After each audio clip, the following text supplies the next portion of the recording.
an access to information request about the federal government's Christmas time post about Santa becoming a climate refugee. And the document I got back is the single greatest thing that I have ever received from the federal government in my entire life.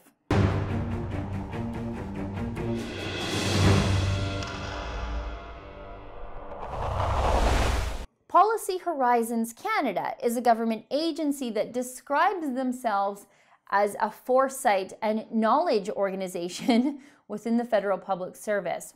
They say through scanning and foresight, they anticipate emerging policy challenges and opportunities in a rapidly changing and complex world. They even say their work supports the medium-term policy development by the Government of Canada. Policy Horizons Canada are supposed to be the big thinkers, the forward thinkers of the entire public service. They're supposed to be the smartest guys in the room. And they decided they should outrage everybody at Christmas time this past year. You see, Policy Horizons Canada decided to make a post to their official government website at Christmas time saying that Santa is moving to the South Pole. Now, the post blamed rising global temperatures, rapidly melting Arctic ice, and growing human operations in the north that led Santa to sign an agreement with the international community to relocate his village to operate in the South Pole. The post went on to say that Santa's relocation marks the first time in the international community that everyone agreed on a common legal definition of climate change that includes refugees as corporations as well as individuals. The sheer stupidity of this post made international news. It was on Fox News, you guys. So we filed an access to information request into Policy Horizons because we wanted to know how this crazy, stupid post was born. We wanted to know who was involved in the planning, how the planning happened, and why no one had a gut check about how stupid this would turn out. And what we got back, I'm in love with. I'm literally in love with this document. I went to Staples and printed out all 62 pages of it, and I keep it on my desk beside my computer, and I read it when I need a little pick-me-up. It is 62 pages of pure gold. It is everything that I laugh at about the government. It's everything I can't stand about the government, but it is also everything I love about severely normal people wrapped up in 2/3 of 100 pages. And I have to share it with you. I can't keep this thing to myself. I feel like it's such a good access to information document that I might not even deserve it, but I think you deserve it. In the first batch of emails back and forth, you can see how clever the bureaucrats think they are as they draft the crazy posts. Here on page 2, you can see that there's a team of bureaucrats sort of workshopping different ideas about how best to use Santa Claus for propaganda purposes. They call these things Christmassy week signals. Now, one of their ideas was Santa using artificial intelligence to build a naughty or nice list. Another idea that they had was Santa making it big with Bitcoin. And then they had Santa using 3D printing. But the one they finally went with was that Santa was now relocating to the South Pole because he's a climate refugee, because you're going to kill him with climate change. Now, in this email from one bureaucrat to the other, you can tell how they really feel about this terrible idea. These are so awesome. Valerie, Izzy, break the internet with the visuals and layouts. Oh my Lord. Another bureaucrat says, Jen, these are great. These are my favorite emails because it shows the bureaucrats think they're so smart and so clever and so funny.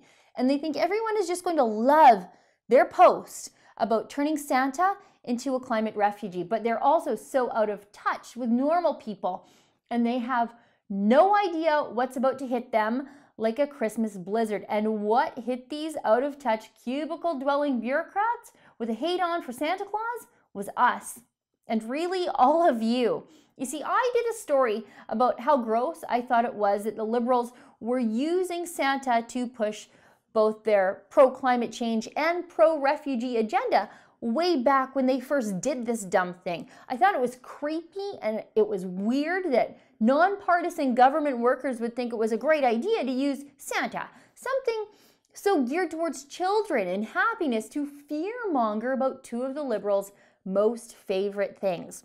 And that prompted the Canadian public, to hammer this bureaucracy with criticism and emails asking them just what the heck they were thinking in the first place.